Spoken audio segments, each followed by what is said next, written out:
5 अक्टूबर को मुंबई के शिवाजी पार्क में होने वाली दशहरा रैली को लेकर महाराष्ट्र का सियासी तापमान बढ़ता ही जा रहा है। उद्धव ठाकरे पहले ही ऐलान कर चुके हैं कि दशहरा रैली वहीं करेंगे, लेकिन सवाल यह है कि अब तक बीएमसी की तरफ से उद्धव को रैली के लिए परमिशन नहीं दी गई है। ऐसे में रामदास आठवले के बयान ने आग में घी डालने का काम किया है। तो क्या कहा है रामदास आठवले ने, देखते हैं ये रिपोर्ट। शिवसेना पर अधिकार की लड़ाई सुप्रीम कोर्ट से लेकर चुनाव आयोग तक में चल रही है। वहीं महाराष्ट्र में भी उद्धव और शिंदे आमने सामने हैं और इन दोनों की लड़ाई का सीधा फायदा बीजेपी उठा रही है। बीजेपी हर मौके को अपने फायदे के लिए भुना रही है। गृह मंत्री अमित शाह के बयान के बाद महाराष्ट्र में सियासी जोर आजमाइश और तेज हो गई है। मुंबई दौरे पर सोमवार को पहुंचे अमित शाह ने कहा था कि असली शिवसेना शिंदे के पास है। उसके बाद राज्य का सियासी पारा काफी गर्म हो गया है।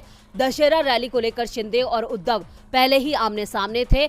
ऐसे में गृह मंत्री के बयान ने मामले को और तूल दे दिया है।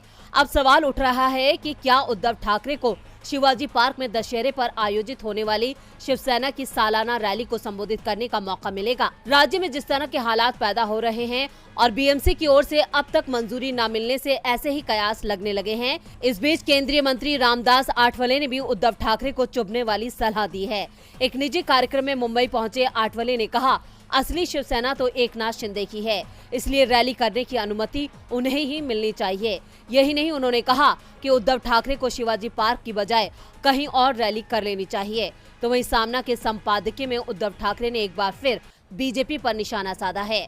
महाराष्ट्र में जिस तरह से बीजेपी ने साजिश के तहत शिवसेना में टूट कराकर सत्ता हासिल की है, उसके बाद उद्धव लगातार बीजेपी पर हमलावर हैं। मुखपत्र सामना के जरिए उद्धव ने बीजेपी पर निशाना साधा है। यह हमला ठीक उस वक्त किया जब केंद्रीय गृह मंत्री अमित शाह मुंबई के दौरे पर थे। शिवसेना ने सामना के संपादकीय में बीजेपी के मिशन मुंबई को दिल्ली के बादशाहत की कमीशन मुंबई कहा है।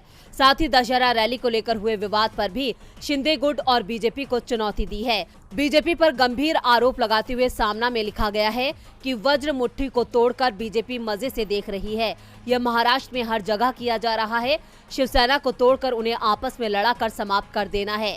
इसी में आज के बेईमानों को क्षणिक लाभ मिला, लेकिन महाराष्ट्र टूट रहा है, उसका क्या?